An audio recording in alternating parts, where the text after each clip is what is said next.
जी हाँ छात्रों, आज हम लोग बात करेंगे 12th केमिस्ट्री चैप्टर 2 बिलियन, जिसका नाम है इंग्लिश में जिस चैप्टर को बोलते हैं सॉल्यूशन। इस चैप्टर में आज हम मोललता के बारे में डिस्कस करेंगे और मोल अंश यानी मोल प्रभाज के बारे में। तो वीडियो को सबसे पहले शेयर कर दीजिए अपने सभी दोस्तों तक, और इसके बाद चैनल पर पहली बार आए तो सब्सक्राइब करके बेल नोटिफिकेशन को क्लिक करके ऑल पे क्लिक कर दीजिए और वीडियो को लाइक कर दीजिए प्यार से, क्योंकि मैं आपके लिए बहुत मेहनत करता हूँ। इतनी मेहनत शायद ही कोई करता होगा। 4 वीडियोज़ डेली आपको प्रोवाइड करता हूँ, तो वीडियो को शेयर कर दीजिए। मैं आपसे हम्बल रिक्वेस्ट है कि आप वीडियो को शेयर जरूर कर दीजिए। ठीक है, तो देखते हैं हम लोग मोललता के बारे में। तो देखिए, मोललता को हम स्मॉल एम से प्रदर्शित करते हैं और मोलरता को हम लोग कैपिटल एम से प्रदर्शित करते हैं। ठीक है, अब मोलरता के लिए मैंने फार्मूला कल बता दिया था। कल के वीडियो में हम लोगों ने देखा था आयतन प्रतिशत और मोलरता, और उसके लिए एक एग्जाम्पल भी देखे थे मोलरता के लिए। ठीक, तो यहाँ पे आज हम लोग मोलरता के लिए फार्मूला जैसे बोले, फिर मैं इसकी डेफिनेशन इसी फार्मूले से क्लियर कर दूंगा। तो जैसे कि मोलरता की एक मैं फार्मूला बताऊं, तो मोलरता का फार्मूला होता है विलेय के मोल, विलेय के मोल अपान विलायक का द्रव्यमान केजी में, विलायक का द्रव्यमान केजी में, किस में होना चाहिए, केजी में। एक बात याद रखो, इसमें हम लोग नाप के लेते हैं मोललता में, और मोलरता में तौल के लेते हैं। ठीक है, इतना सा फर्क है उसमें और कुछ नहीं है। इसको हम लोग तौल के लेते हैं किलो में, यानी कि तौलना पड़ता है हमको मोललता में, और उसमें लीटर में। मोलरता में होती है, मोलरता हमारी होती है लीटर में, और ये होता है केजी में, यानी कि हम इसको तौलते हैं, उसे मापते हैं। बस फर्क इतना होता है मोललता और मोलरता में। ठीक है, तो जैसे कि अब आप जानते हैं कि विलेय के मोल इक्वल टू क्या फार्मूला होता है। तो यहाँ पे सबसे पहले मैं आपको बता देता हूँ कि इसकी डेफिनीशन क्या होगी। तो देखिए, इसकी डेफिनीशन होगी कि जैसे कि यहाँ पे देख सकते हैं आप कि ये विलायक का द्रव्यमान है, तो आप बोल देंगे विलायक के 1 किलोग्राम, यानी कि 1 केजी होगा या लगभग 1 केजी, तो बोल देंगे विलायक के 1 किलोग्राम घुलित, 1 किलोग्राम विलायक के द्रव्यमान में जितने भी विलेय के मोल घुले हुए हैं उनकी संख्या को हम लोग क्या बोलते हैं, मोललता बोलते हैं। कैसे कैसे बोल देंगे आप, विलायक के, बोल देंगे आप विलायक के 1 केजी द्रव्यमान में घुलित विलेय के मोलों की संख्या को, यानी कि सीधा सीधा 1 किलोग्राम द्रव्यमान होगा विलायक का, तो आप जितने ही इस विलायक के द्रव्यमान में 1 किलो, मान लीजिए विलायक का द्रव्यमान है, तो इसमें आप जितने भी मोलों की संख्या को घोल दो। सपोज करो ये आपके पास एक बर्तन है, इसमें 1 केजी विलायक के द्रव्यमान है, 1 केजी, कितना, 1 केजी। अब इसमें आप जितने भी विलेय के मोलों की संख्या घोल दो, उसी को हम लोग कहते हैं, उन्हीं जितने भी घोलोगे विलेय के मोल, मान लो ये विलेय के मोलों की संख्या घुल रही है, तो ये जितने भी विलेय के मोलों की संख्या है, इसी को हम लोग बोलते हैं मोललता। ठीक है, तो समझ में आ गई। इसकी डेफिनेशन एक लाइन की सिंपल सी मैं यहाँ पे लिख देता हूँ। देखिए, इसकी डेफिनेशन होती है विलायक के 1 केजी 1 केजी 1 केजी द्रव्यमान में घुलित काय की संख्या, विलेय के मोलों की संख्या को हम लोग क्या कहते हैं, विलेय के मोलों की संख्या को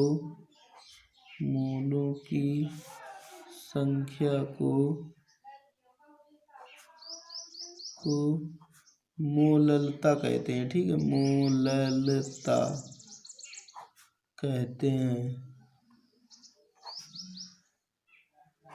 ठीक, तो इतनी सी बात आपके समझ में आ गई कि मोललता किससे कहते हैं। ठीक है, अब मैं इसका आपको एक फार्मूला और बता देता हूँ। सपोज करो ये आपको केजी में भी दिया गया है, किलो में, इसके बाद कभी मान लीजिए आपको ग्राम में दिया हो, तो फिर आप क्या करेंगे, तो वहाँ पे आपको करना क्या है, देखिए समझिएगा मेरी बात। विलेय के मोल इक्वल टू, मैंने फार्मूला बताया था कि विलेय के मोल इक्वल टू फार्मूला होता है, विलेय के मोल बराबर आपका फार्मूला होता है भार बटे अनुभार, विलेय का भार बटे विलेय का अनुभार। यहाँ पे मैं विलेय बार बार नहीं लिख रहा हूँ, लेकिन आपको लिखना है, आपको एक भी दिक्कत नहीं होनी चाहिए। ठीक है, लिखने में। तो यहाँ पे जैसे कि अब मान लीजिए अगर केजी में दिया गया है, तो सीधे सीधे यहाँ पे मोल निकाल लेंगे आप, विलेय के मोल, और यहाँ पे रख देंगे, और विलायक का द्रव्यमान रखेंगे अगर केजी में दिया है, और आपकी मोललता निकल आएगी। परंतु अब सपोज करिए आपको ग्राम में दिया गया हो, तो जब आपको ग्राम में दिया हो तब आप क्या करेंगे। तो देखिए जब आप ग्राम में दिया हो तो ये द्रव्यमान है जो, इसको केजी को हटाने के लिए ग्राम में लाने के लिए आप 1000 का भाग देंगे, तो यहाँ पे सपोज करिए 1000 हो जाएगा, तो ये 1000 आपका कहाँ चला जाएगा, ऊपर चला जाएगा। तो यहाँ पे आपका एक नया फार्मूला बन जाएगा, स्मॉल m इक्वल टू विलेय के मोल अपान विलायक का द्रव्यमान, विलायक का द्रव्यमान मान। यहाँ पे आप बोलेंगे ग्राम में, तो यहाँ पे आपको 1000 आपका जो नीचे होगा वो ऊपर पहुँच जाएगा। ठीक है, तो आपको दो फार्मूले याद रखना है, विलेय के मोलों की संख्या और विलायक का द्रव्यमान केजी में। और अगर आप यहाँ पे ग्राम में करते हैं तो यहाँ पे केजी को हटाने के लिए 1000 का भाग देंगे, वही 1000 ऊपर पहुँच जाता है। पहले आप जब कभी आपको मोललता निकालनी होगी तो आप इस फार्मूले से निकाल लेंगे विलेय के मोल, फिर यहाँ पे रखेंगे, या फिर आप डायरेक्ट यहाँ पे विलेय का भार बटे विलेय का भार, यहाँ विलेय के मोल इक्वल टू फार्मूला रख सकते हैं। तो मोललता की डेफिनेशन आपको समझ में आ गई। इसके मैं सवाल आपको बाद में कराऊंगा, अभी अगर मैं करवा रहा हूँ तो वीडियो बहुत लॉन्ग चला जाता है, इसलिए हम लोग यहाँ पे बात करेंगे मोल अंश यानी कि मोल प्रभाज के बारे में। ठीक है, इसके बारे में हम लोग बात करेंगे आज, मोल अंश या मोल प्रभाज। डाउट नट पर होगा physics, chemistry, math and biology के सभी डाउट का सफाया। उसके लिए आपको करना क्या है, अपने क्वेश्चन की फोटो खींचना है और क्रॉप करके भेज देना है। 3 सेकंड के अंदर आपका वीडियो सोल्यूशन आपके सामने होगा।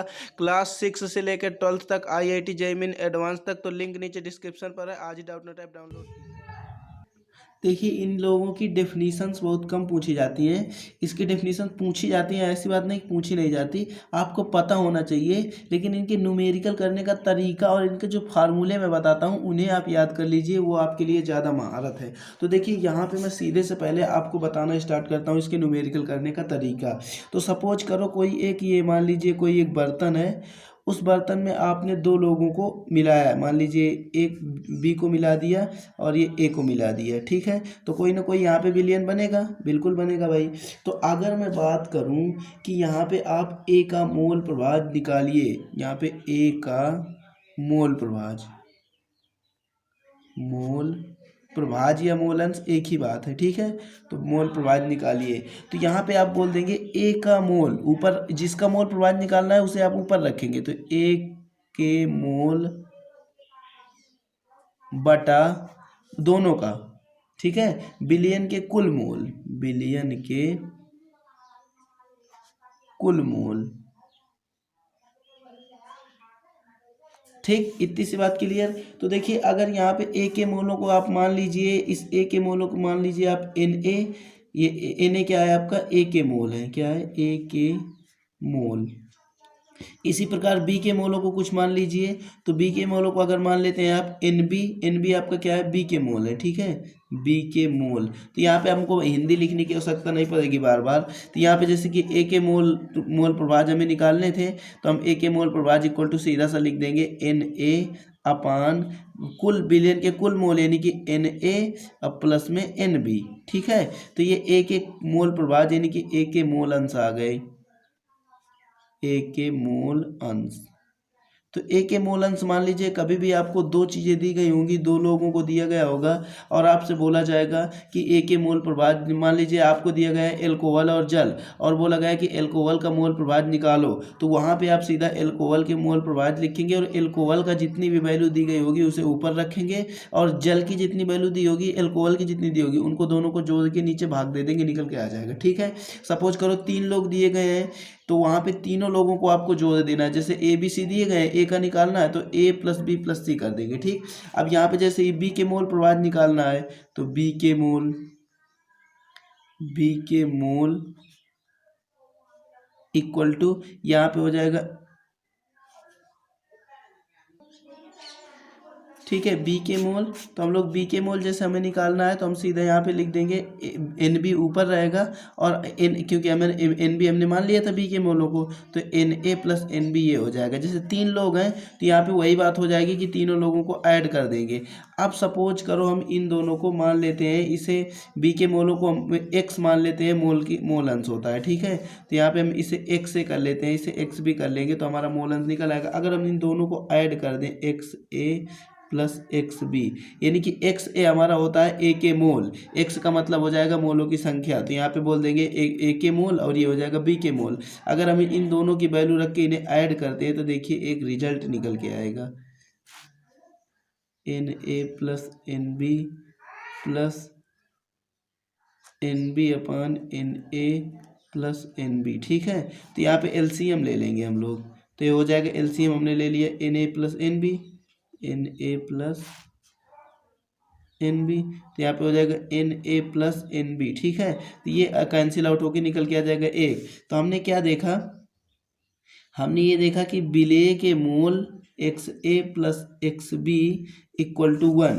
तो यहाँ पे हमने ये रिजल्ट निकाला इससे कि यहाँ पे जो विलेय के मोलों की संख्या का एडिंग होता है, योग होता है, वो 1 होता है, ठीक है। इससे हम लोग जैसे हमें कभी भी बी के मोल दिए होंगे और ए के मोल फाइंड करना होगा तो इस फार्मूले से निकाल लेंगे, इसलिए ये फार्मूले में वो न्यूमेरिकल करने में डायरेक्ट वर्क करता है, ठीक है।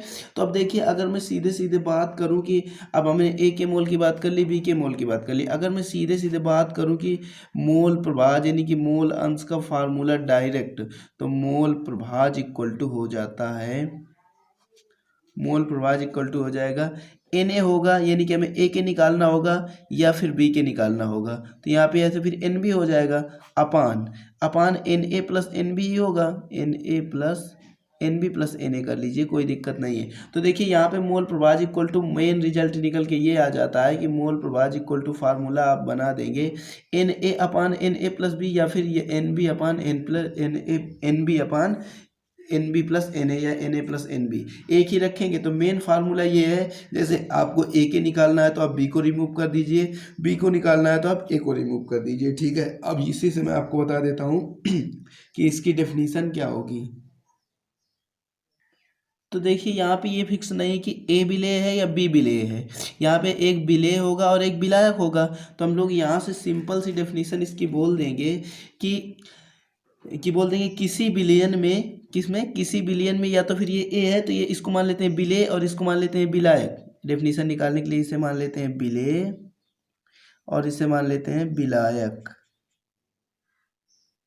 ठीक। तो अब आप डेफिनीशन निकालने के लिए मोल प्रभाज की डेफिनीशन के लिए आप बोल देंगे कि किसी विलयन में, किसमें, किसी विलयन में विलेय के मोलों की संख्या या फिर विलेय के विलायक के मोलों की संख्या तथा कुल मोलों की संख्या के अनुपात को, ये टोटल क्या है, कुल मोलों की संख्या, ये अपना विलेय के मोलों की संख्या होगा या फिर विलायक के मोलों की संख्या होगा।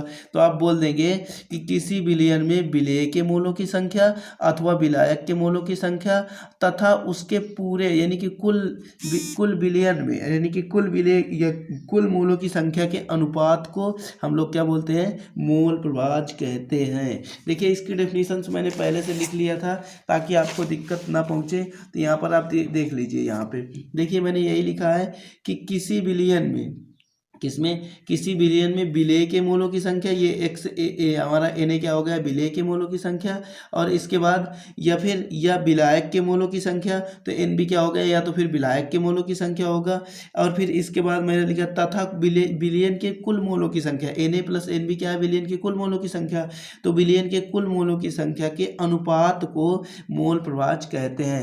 आप स्क्रीनशॉट ले सकते हैं, इसमें मुझे कोई दिक्कत नहीं होने वाली। तो मैंने इस वीडियो में आपको बताया, देखिए ये मोल प्रभाज की डेफिनेशन और मोल प्रभाज का मेन ये वाला फार्मूला लिख लीजिए आप। अगर आपको ए के निकालना हो तो बी को रिमूव करिए, बी के निकालना हो तो ए को रिमूव करिए। आपको एक ही फार्मूला याद करना है और सभी को याद नहीं करना है। मैंने आपको समझाने के लिए इतना सारा कुछ किया है। तो बस दोस्तों आज के लिए इतना ही, मिलते हैं नेक्स्ट वीडियो में। हेनरी का लव।